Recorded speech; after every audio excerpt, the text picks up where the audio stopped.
Welcome, it's Michael Murray here at the Future of Digital Assets event, downtown New York City, with Don from the Chamberlin Group joining us along with the Advisorist Group here at the event to talk about financial literacy, success for younger executives. Don, it's a pleasure to have you with us. Happy to be with you today, Michael. Great to have you here. Yeah. Excited to hear a little bit more from you about younger executives, younger entrepreneurs, people that are succeeding financially, but looking to turn that success into longer-term growth by harvesting tax losses, by avoiding taxes, by taking advantage of the things in our financial system that they may not be well-versed in already. So maybe as a quick introduction to yourself and the Chamberlin Group to start off, what do you do there and how do you guys help younger executives? Yeah, so related to taxes, one of my partners actually has a family member that's a top 10 executive with a firm out in Silicon Valley, internet firm.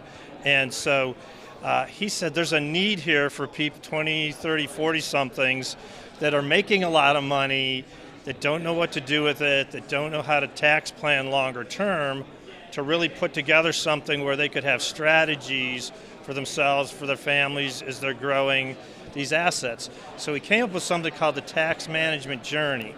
And the basis of the tax management journey is that there's 3 funnels. We call them tax funnels. There's the pre-tax funnel, there's the post-tax funnel, and there's tax advantage funnel. So the pre-tax funnel is going to be the highest taxed of anything that's out there. That's going to be like your IRAs, your 401ks, any type of qualified retirement plan. So long term, you're going to get a break now if you're in a high tax bracket. You don't have to pay taxes on the money you put into your 401ks and IRAs. But longer term, as that money grows, especially if you're investing in crypto and other things that can go up very quickly. Sure. And you're maybe you're in a high tech firm that their stock can grow up quickly. If you're putting that into IRAs and 401ks and having to pay taxes later, maybe that's not the greatest strategy, right? So that's a pre-tax. There's the post-tax. So this is money where you earned it and then you reinvested it. So you bought some real estate, or you put it into crypto, or you put it into a managed portfolio of stocks and bonds. So those accounts typically, when you take the money out, you don't have to pay any tax on what you put in, your principal. Right. But when you take the money out, that's when you pay the piper with a capital gain tax. And right now the capital gain tax brackets are anywhere from 15% or up to 20% based on how much you earn each year. So some of these top earners will be thrown into the 20% capital gain bracket. And so then the third way to do it is tax advantage. So tax advantage is HSAs, FSAs, 529 plans, properly structured cash value life insurance policies, and also Roths. Got it. If you have a Roth IRA, many people don't know that they have a Roth 401k option. That a lot of people I talk to say, no, my employer doesn't have that. But more recently, a lot of the employers have been offering Roth 401k, and so that's one of the strategies. Actually, it's called Michael is a pay now or pay later strategy. Got it. So the pay now would be that you decide to, rather than put your money into a traditional IRA or 401k, you actually decide to look into the Roth option. So you're paying the taxes now. We don't know where taxes are going to be in the future.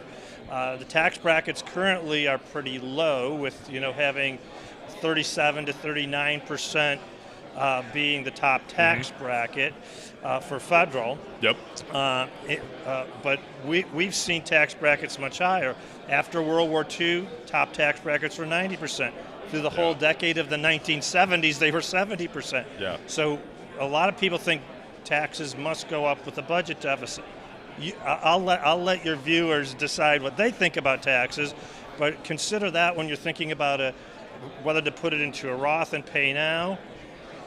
You'll make out better if taxes go up. If you put it in the Roth now, you'll make out better than if you take the tax deduction. But if you think taxes are going to go up, that's a way to do it. Absolutely. Yeah. What's the first step for a younger executive, a younger entrepreneur? The salary may be high, the income may be great. What's something that, if you've never gotten into taxes or you've never looked at the advantages or strategies to save yourself money, what's the first step that they can take to start learning more about this? Well, I think what I would do is I would study the tax brackets, the current tax brackets every year when they come out, and see how close you are on the tax brackets, because you can hit actually a higher marginal tax bracket and not even know about it. So let's say you do some investing and you sell some things and you trigger a capital gain, that might throw you into a higher tax bracket without even knowing what you're doing.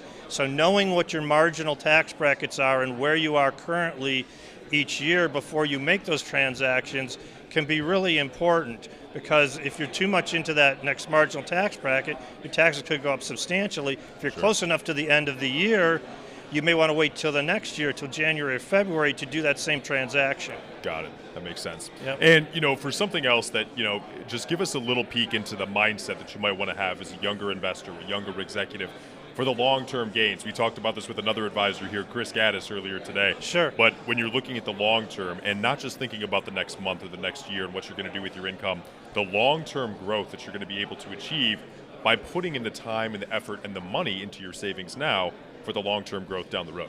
Yeah, well, Albert Einstein says one of the great wonders of the world is compound interest. And so if you use a simple calculator, and there's many on the internet now, to say, if I put an extra $1,000 away or $2,000 away and got a 5% return on it or a 10% return, how would that compound over time? Yeah. But now when you look at it in a dynamic way from the tax management journey, you have to also look at, when you access that money later, how's the taxes going to be on it? Right. When you take it out, how are the taxes going to work? Are you going to take it out of something where you're going to get fully taxed and it's going to go into your highest marginal tax bracket? Yeah. Like you do with the pre-tax money? Or are you going to get something that's more tax advantaged? So what we see a lot of younger people doing is using properly structured life insurance policies. What this does is you can actually build up cash value. So you're not really doing it necessarily for life insurance. You're limiting the amount of life insurance so that you can put a larger amount into the policy itself. Sure. So you're reducing the life insurance to max out the money that you put into the cash value. Got it. Okay? And then that cash value can grow over time, and when you take it out, it's tax-free. Got it. There's also a concept called universal banking where people are using that for deals. So let's say you want to take out a couple $100,000 to do a deal or do another investment somewhere. You can take that money out tax-free, and then when you've realized your gain on the other investment, you can put it right back in and stays tax-free. Understood. Yeah. Don, for anybody that wants to learn more from you, talk to you in the group, or start working with you guys, how do they do that? Sure. Our group is available through our website, chamberlin-group.com. It's chamberlin-group.com. And we'd be happy to talk to you about the tax management journey and how that might help you in your life and what you're doing. Terrific. Don, can't thank you enough for all the insights. Thank you very much for joining us here at the event. Appreciate being here, Michael. Thank you.